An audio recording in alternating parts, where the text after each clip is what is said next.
You're listening to Feathers, a podcast of stories about God speaking and his people having just enough faith to believe him and obey. I hope these stories inspire you and encourage you to take flight in your own faith. I'm your host, Amy Bennett, and this is Season 3, Episode 4.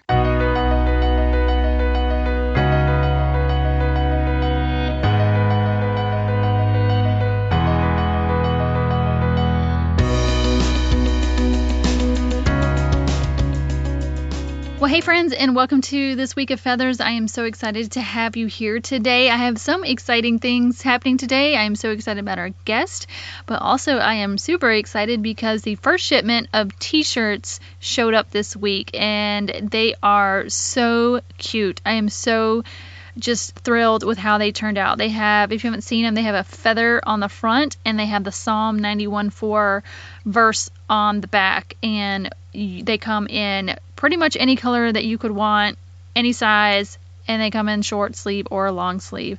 So would love for you to check them out. They are just ridiculously cute. You can find those over at amyjbennett.com/shop. And of course, all those funds are going to help support this podcast and get all these wonderful stories out to more people and encourage them as well. So appreciate all of those purchases over there. Another thing I wanted to remind you guys about today is the IF Gathering. That is coming up on February 5th and 6th. And for many places, if you're going to a local gathering that is in a group, they do have cutoff dates so they can plan for your lunch and little gifts that they're giving you. I know the one around me in York County, South Carolina, is on Monday, February 1st. So you do need to go to the ifgathering.com website and register and pay the fees. So really hope that you're able to do that. And guys, really no matter where you are in the world, you can attend. They have links that you can join the simulcast, and even if there's not a group gathering local to you, you can sign up and watch on your own. So I really hope you get to do that. So let's get to the guest I'm excited about today. Today we have Alli Worthington. Alli is a blogger, she's an author, and she is the executive director of Propel Women, and just such an honor to be able to talk to her today. I was a little bit really on the fence, to be honest, to interview her. She has a new book coming out, and it's called Breaking Busy, and I'm so protective of the stories that we share here, and I wasn't really sure if it was going to be a good fit, but I gave the book a read and was just astounded. Like, it was almost, if I could have written a story that to share on this podcast, this was it. So it's just so perfect. She has a wonderful story at the core of this book about faith and obedience, and really for her, she was doing it in a very public scene, and the reactions of people were involved in this, and so I think it made it even harder really to obey God in that sense. And I think there's just so much to learn from what she shares today, and really excited for you to hear it. So here is my conversation with Alli Worthington. Well, hey Alli, and welcome to Feathers today. Hi, thanks. I'm so happy to be here. Oh, I'm so glad to have you on. How about we start off, introduce yourself to the listeners and your family and what you do. Sure. My name is Alli Worthington. I live outside of Nashville, Tennessee, with my husband and our 5 sons. They are ages 7 to 17. We also have a wonderful rescue dog and a cat that has moved into our porch and is not going anywhere soon. I am an author, a blogger, and I'm the executive director of an organization called Propel Women. Okay, and I love that. I've been reading some of that. So let's talk about Propel Women. Mm-hmm. That was founded by Christine Kane and her husband, correct? Yes. Mm-hmm. Yep. And talk about its kind of goal. Well, it's an organization that seeks to empower women to lead effectively for the cause of Christ, wherever they are, whether they are homeschooling and they're leading children, in the playroom, in the study room, or they are community leaders leading people out in the world, or even, women who are in the corporate space and they're leading in the boardroom. Christine feels like wherever women are, they are leaders, because as followers of Christ, we're called to lead people to Christ. So she wants to help empower women to lead effectively and really be salt and light out there in a dark world. Okay, so you guys offer, you guys have a magazine, it's an online magazine, right? And then events that you guys have been doing. We do. We also have curricula So we have these really cool conversation series curriculum with DVD and workbooks where women get together in churches. They're called Propel chapters, or in offices or coffee shops for Propel groups. And the curriculum's great because it's just conversation starters. We created it for busy women who don't want to do any homework. So we have women gathering together in the office, at church, and then also at our big events. It's really fun. That's so awesome. Mm-hmm. So I have to talk about your boys. Yes. Mom of 5 boys. I don't know if you know, but we have 2 girls, and then we just adopted a boy I'm saying last year, but now it was 2014. So it was 2 years ago, I guess. So this whole boy world still feels really new to me. So I would love, like, if you had one piece of advice for a mom of a new boy, whether it's adoption or birth, what would you hand out? Be exceptionally loving and exceptionally tough all at the same time. Boys, I find, as long as they're well loved and they're hugged and snuggled, and even when they're teenagers and they say they don't like it, and that's balanced with being really tough and strict and expecting a lot out of them, whether it's unloading the dishwasher when you're 7 or keeping your grades up when you're 14. The balance of being really loving and really tough makes a boy feel very secure. I love that. And I just think that's so perfect, because what I have found is that, of course, there's differences with the boys and girls, but I just find that boys are so extreme with everything. Like, yes. I mean, just even climbing a tree, like my girls will climb trees, but my son will want to go to the top. Or, my girls love to ride bikes, but my son will try to stand on the bars and do something really dangerous. So it makes sense that discipline kind of and love are to the extreme as well. So I love that. Okay, so I want to get into your story because I think it's such a great story for this podcast. And your story really starts out, I don't know where you would really start out with it, but it's a decision that you had to make to leave something very important to you. And I would love if you would walk us through that today. Sure. Well, I started out as a woman who was a stay-home mom to a lot of children. I homeschooled my kids when they were younger. And I became a bit of an accidental entrepreneur. I started an online magazine and an events company for bloggers. It was called Blistum. It was in the U.S. and Canada. We started in 2008. It became relatively large and successful. We had, Harry Connick Jr. come in, and Rascal Flatts, and famous people, and we really were on top of the world. And it was... Oh, go ahead. And I don't mean to interrupt you, but I would just say, from a blogger's perspective, that was like one of the, conferences to go to every year, where you could meet your other blogger friends, you could connect with brands, all kind of things. Yeah, it was such a joy in my life. I woke up every day excited about what was going to happen. Every year when we would come back together, I would hear stories of businesses that were created, or, best friends who had met the year before. I loved it. And I thought, this is what I'm meant to do. This is what I'm going to do forever. This is it. And in 2012, I was at another conference, and as conference people sometimes won't admit, if you run a conference and you're at another, you're there to go, how do they do the lights and what speakers are here and everything else, right? So it's a pastor's conference, and during prayer time, I was praying about the theme for the next year of my event, just hoping for some direction. And out of the blue, in my spirit, I feel God saying to me 2 words: quit Blistum. And I am absolutely appalled. I was shocked, I was surprised, but I just knew it was God. It wasn't, sometimes we get confused and we go, is God speaking to me, when it's really just you? Like if I hear, go have some carrot cake, it's probably just me and not God. I just knew it, right? And well, that's nothing that you would ever, I was just going to say, that's something that you just would probably never tell yourself, to quit Blistum. No, never in a million years. And I was mad. And I'm flying home from California, and I'm telling God, like, you're going to have to give me signs. You're going to have to back this up. There's no way. There's no way. Because my husband had just retired from his job to be a stay-home dad.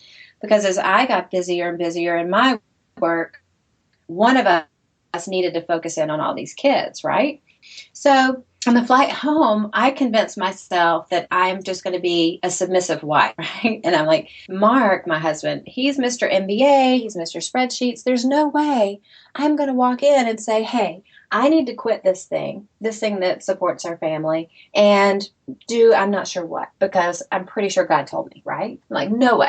So in my mind, he's going to be my out. So I don't have to disobey God because I have to obey my husband, and there's no way my husband's going to say quit. So get home, sit my husband down on the couch, start telling him everything, and he goes, well, guess you better call your co-founder. And that was it.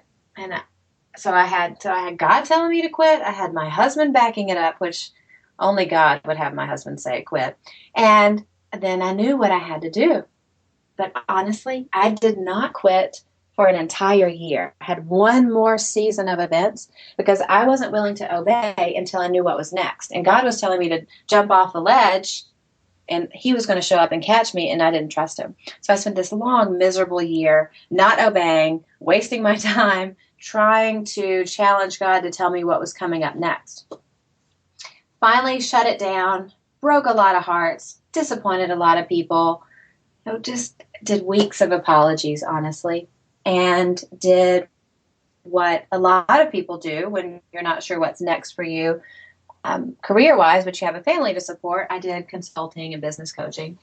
And then did that for about a year and a half, and woke up every day and went, Lord, is this what I'm supposed to be doing? Is this what you have for me? And what I didn't realize in the process was it was just growing me so I would be able to trust him. Because with all the success that I'd had at the event company, I think in the back of my mind it was my success and it wasn't him leading me. And he really needed to put me through a season of growth where I had to decide I wanted what he wanted for me more than what I wanted for myself, if that makes sense. Oh, absolutely. So after a year, go ahead, yeah. Well, I just wanted to talk about that particular year that you talk about it, because you have a whole chapter in there called Thoughts, and that's where you really struggled with, right? I did. I would wake up every morning, like I said, and just be so full of fear. And I had to learn that I had this mindset, I had this thought loop that God wasn't going to take care of me. My husband got all the boys ready for school one day, and they left the house, and I sat down at this big table and put my head down and started crying and told God, I'm so miserable. Things are so hard. I'm just forehead down on the table. And in one sentence, he completely straightened me out and reminded me of how I needed to think. He said, get up and live like you believe I'm going to take care of you. And that was my turning point of my misery, my disobedience. The reason why I'm stuck is because at my core, I just don't believe what he says to be true. I don't believe he's going to take care of me. And so in that season of waiting, I had to evaluate where I've been, what I believe about God, and make the choice to trust him or not. Because that's so strong, because you had obeyed, right? You left Blistum, and yet you still had all of these doubts. Yep. So you were brave and you left it, and yet you still had business to do. And I love the particular part of that chapter where you talk about, we always say, I'll be happy when. Mm-hmm. It's so common. I mean, when we're in high school, I'll be happy when I'm out of the house. When we're in college, I'll be happy when I graduate and get a job. I'll be happy when I get married. I'll be happy when I have kids. I'll be happy when the kids are in school. I'll be happy when the kids can drive. I mean, it goes on and on and on. And we finally wake up one day and go, wow, I kept setting the bar higher and higher, and I never got there. I never gave myself permission to be in the moment and be happy now. Right. And so you were in this season where you're learning just to trust, and that's not really the end of the story. So what was next in your story? So after I overcame the mindset issue, I'm happy, I'm coaching, I'm consulting, life's going well. I meet this fireball woman named Christine Kane from Australia. I see her speak at a conference and thought, wow, that woman makes me want to stand up on my chair and yell. And she was amazing. a few months later, I met her socially, and she started talking to me about this organization she wanted to build called Propel Women. So she asked if I would be an advisor to it. And I said, absolutely. Giving my opinion without actually doing any work is one of my favorite things to do. I'm a consultant like that. That's my jam. I'll help you all day long. And things went along like that. Great. Her and her husband came to town in Nashville, and we went out to dinner. And I proceeded to start telling her who she should hire to run everything for her, because she also runs an anti-human trafficking organization called A21. She's speaking, 250 days a year. And so I'm saying, here's some people that would be a perfect fit. She interrupts me and says, no, it's you. We need you to help us run the organization. And I said, absolutely not. That is a terrible idea. You do not want me. I've seen my personality tests. I wouldn't be a good employee. I've never had a job. I'm an entrepreneur, and I'm giving her all these reasons. No. She just says, nope, it's you. And I really wish I could do an Australian accent, because it would sound so much better. And I finally say, listen, Jesus is going to have to tell us both separately that I should do this, because this is a terrible idea. She said, no, Jesus is just going to have to tell you. I love her. And I just laughed. And, most of the conversation, I'm just watching her mouth move, going, no way, I'm not doing this. Absolutely not. No chance. And I had to go home and decide, do I really want to do this? Do I not? In my mind, I'm saying, no way. I build things. I'm just now in a place in my career where I'm comfortable consulting. I'm still grieving the loss of having to let go of Blistum, to be quite honest. And I didn't think about it for a whole day. I was that sure I wasn't going to do it, and woke up the next morning and prayed about it. And out of the blue, it doesn't happen like this often. So when it happens, it ended up in my book. But I heard a very clear, do it. Just clear, knew that was what it was supposed to be. So I sat my husband down again, like I did about Blistum, and said, here's this opportunity. Here's this woman, Christine Kane, and we're Baptist. We're not, she's more of the AOG denomination. So he had no idea who she was. And he said, well, who is she? I said, well, she's kind of the female Pentecostal Billy Graham. And he went, oh, okay, well, that sounds interesting. And so I'm telling him everything. And he said, well, did you pray? And I told him that I heard that I should do it. And he goes, well, I guess you better do it. And that was it. It took me a couple other days. I have this decision-making framework that I go through. I call it the 5 F's of decision-making. So the first is faith. So you want to ask God what he wants you to do. You don't always, most of the time, honestly, you don't always get a clear answer. So you have to check it in Scripture and make sure that the decision you want to make lines up with Scripture. And then the second F is family. So you want to, if you're married, talk to your spouse. If you have children, how does it affect your children? The third one is future. So I'm always asking myself what future Alli is going to say about something. So whether it's a big decision like taking a job, or it's a little decision like, eating extra carrot cake, if there's a theme here with carrot cake, obviously. But I like to think, if I make this decision, what am I going to feel about it in 10 minutes? What am I going to feel about it in 10 weeks? What am I going to feel about it in 10 years? So running this job decision through the filter of future Alli, I was able to go, well, it's a great opportunity. I believe in the mission of helping women. I think it works. So future was good. The fourth one is fulfillment. So we all have things that we're passionate about, that we have gifts to do, things that make us come alive when we're doing them, whether it's art or a spreadsheet or teaching children, whatever it is. And for me, the job just worked. I knew running the organization with Chris and Nick would be something that made me feel fulfilled. And then the final one, which one of my favorites, is friends. So I didn't ask everybody on Facebook, which it would just be a crazy mess to do that. I went to just a couple of my friends and mentors who love me and have earned the right through the years to really speak into my life. I went to them and said, please pray about this opportunity, think about it, and then give me your honest feedback on if you think this is a good fit. Can you see me in this role? Do you think I have things to bring to this role to help people. And so all 5 F's lined up, went through this very specific, systematic process.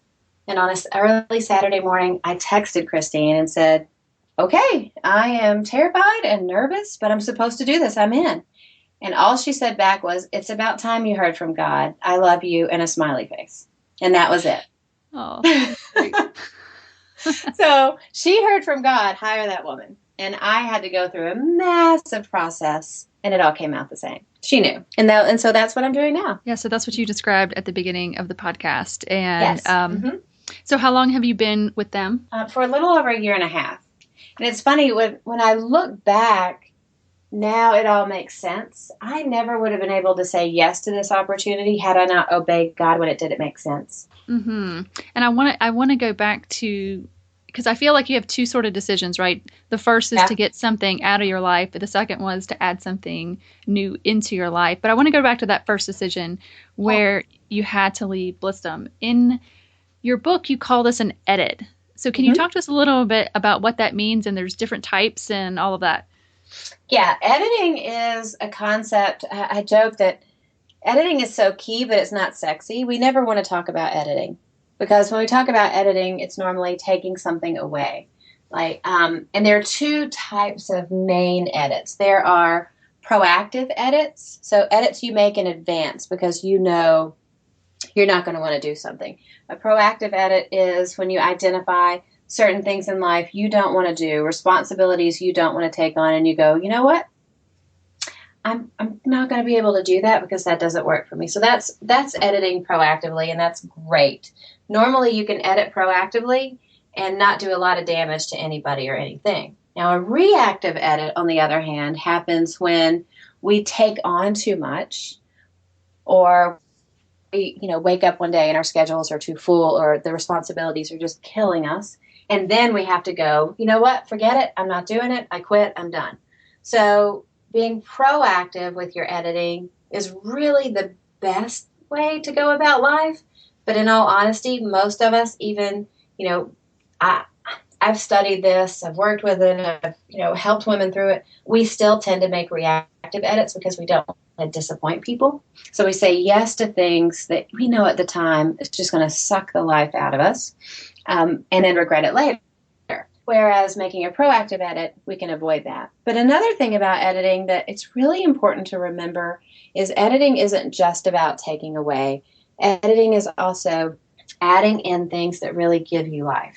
When I was preparing to write this book, I read a lot of books on busyness and time management, kind of from a research angle. And I realized if time management and the way we spend our days was the only issue, we wouldn't all still be busy, right? We wouldn't all go, I feel like I'm missing something in life. I feel like there's just this key that I don't have. And I think it's because we're a little bit too full of the things that we aren't created to do.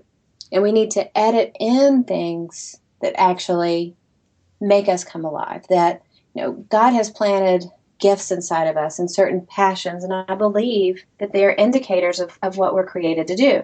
So we have to edit out some of the stuff that's not for us, and then consciously edit in those things that make us come alive. Yeah, and I love how you talk about this, because the book is called Breaking Busy. So it is about busyness, but you have this idea of, for an example, Jesus was both busy and fruitful. So it's not just continually taking things out of your life. It's really about editing your life so that you have the right things and it's all fruitful. Absolutely. I mean, I have a very full life between my job, and I travel and I write and I speak. I mean, 5 boys. For some of the book, on Saturdays, I would go and write in empty cafeterias when the boys were practicing for their games later in the day. I mean, it's not like I'm telling everybody they need to go spend time and get a massage, right? I think that we are all created to live full lives, to live on mission for God, and have just an amazing adventure out of life. But if we're so busy doing all the things that we're not meant to do and suck the life out of us, we're going to miss those great opportunities. Right. And I love the quote that you actually have, and it says, I knew that if I didn't proactively edit Blissdom out of my life in obedience to God, then down the road, I would be reactively editing it. Yep. Had I held on, continuing Blissdom for many more years as my friends wanted, I would have ended up resenting them, giving Blissdom a half-hearted effort at best, and quitting in a much less positive way.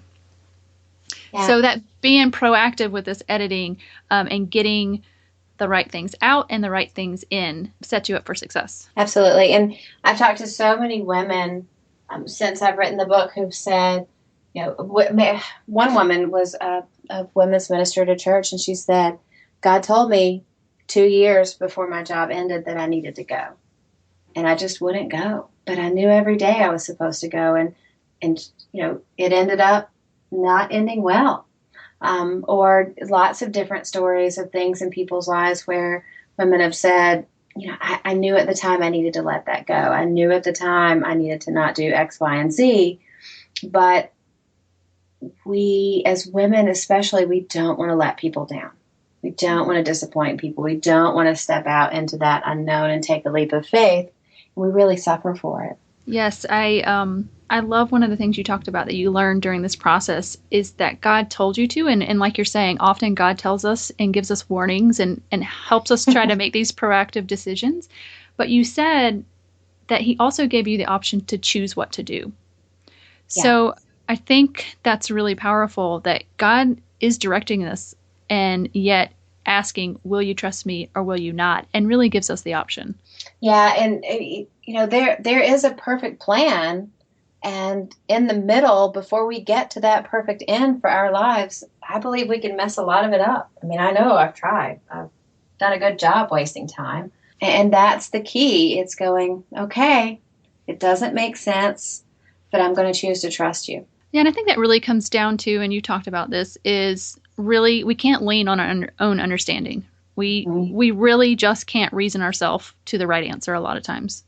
No, because for me, with Blissdom especially, none of it made sense. So when I went to the co-founder of the conference, I think there was a lot of like, let's just wait till Allie's out of her Jesus phase, right? And for believers, even when someone says, well, God told me to do X, Y, and Z, for believers, they can go, okay, playing the God card. And for people who aren't believers, it can just make you seem like you're crazy. So, yeah, but I think even as believers, it's so easy when you see something that is fruitful, it was going well. It's really hard to think, well, God would never want me to leave that because it's going right. Yeah. And I used every excuse in the book. Like one of my favorite things about Blissdom is about half the attendees were believers, half weren't. And so I would hear these great stories every year. Like, hey, I was afraid to come because there were so many Christians. I didn't want to be judged. But I had such a great time. This is the first time I've been around a group of Christians and everything was great. And I'm like, this is great. It's a ministry, right? Like I'm using every excuse. Women are starting businesses. They're helping support their family. And I would tell myself, it's so selfish if I shut it down. Like, why would I'm hurting all these people? Like I went through every excuse. I was really a master at excuses. But the excuses didn't hold up because it just wasn't my calling to do it anymore. Yeah, we just got to do things that don't make sense sometimes. And I think, too, if you look, I had studied quite a bit last year, John 15, where it talks about Jesus is the vine and we're the branches. And he talks about pruning the fruitful branches. So even when it's going well, sometimes he takes those things away so it can be even more fruitful. And that sounds like kind of the process that you went through here. Yeah, absolutely. And it's just a story that I haven't shared very much. It just happened this past fall. But the same church that hosted this pastor's event that I went to where I heard to quit Blissdom, it was in Orange County, California. And in that very same sanctuary, it's Mariners Church in California, that's where we held, and just completely by the hand of God, it wasn't my choosing, that's where we held our first big Propel Women event in that same room. So it was such an emotional time for me because the last time I was in that room, I was hearing God say, this isn't what you're doing anymore. Bringing women together in events, this isn't what I have for you. Close it down. And then I got to go back and be in that room with 3,500 women and get to bring people together again. It was so special. He brings it all back around. I was going to say that feels like a redemptive full circle moment. It really was. I may have been there at 6 a.m. a little teary and praying over the seats. So just saying. Oh, It felt good. It felt really good. That's so awesome. Well, I think that's actually a good place to end a beautiful moment there that you can see that. So thanks so much for coming to share your story. If people want to read Breaking Busy, which has so much more goodness than what we were able to talk about today, where can they find that and where can they find you online? Yeah, they can find it at breakingbusy.com, and it's available everywhere. And my website is Alli Worthington. And if you want to follow me on Twitter, I'm just at Alli, A-L-L-I. All right. Very good. All right. Thanks a lot again. Thank you for having me. This was great. Well, guys, I hope you enjoyed that interview with Alli. I think that whole interview could be boiled down to what God told her in that year when she was just pretty miserable and doing consulting. And he said, get up and live like you believe I'm going to take care of you. And I think that's something that we could all receive and hear and take to heart. Are you living like you believe that he's going to take care of you? Whether you are in the midst of a decision, whether to do some sort of big launch like she had to leave Blistum, or whether she's launching into, a new position like she did with Propel, or whether you're just living your day-to-day life and you're worried and anxious about what's coming next. I think we could all say to ourselves, are we living and believing like God really is going to take care of us? And I think that really comes down to the heart issue about trust.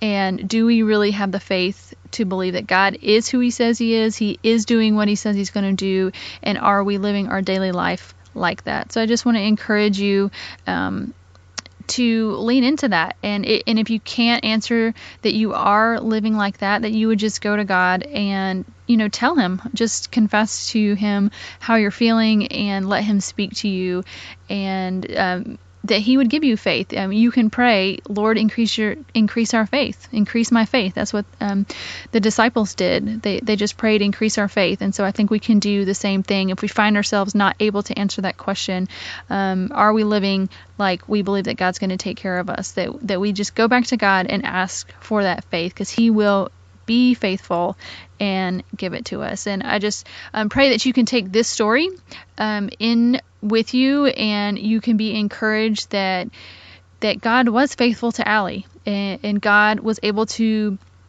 work with her and build her faith through these decisions.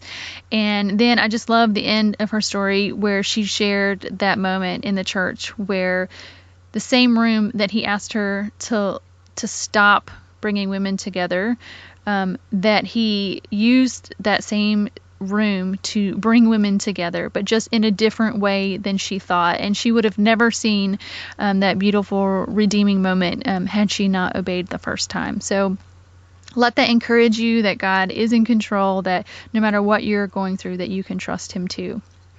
So guys, thanks again for listening. You guys, if you want to see show notes, she actually has her decision making choices, the 5 F's, over on the website. You can see that image and graphic over there, all at featherspodcast.com. So I hope you check that out. And guys, we will see you next week on Feathers.